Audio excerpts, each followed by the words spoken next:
হ্যাঁ ছুটকি, ছুটকি, হ্যাঁ ছুটকি। কি হয়েছে?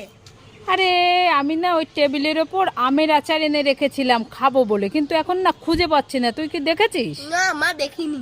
দেখিসনি? হুম। তাহলে তোর মুখে কি লেগে আছে ওটা? কই কিছু নেই তো। এই যে মুখে সব আচার মনে হচ্ছে। কই, ওগুলো কিছু না। কিছু না? তাহলে তোর ওই হাতে কি পেছনের? এই তো আচার। আমার আচার সব নিয়ে এসছিস কেন? খাবো বলে নিয়ে এসেছি। আমি খাবো তো আমার আচার। দেখো সব আচার খেয়ে নিচ্ছে।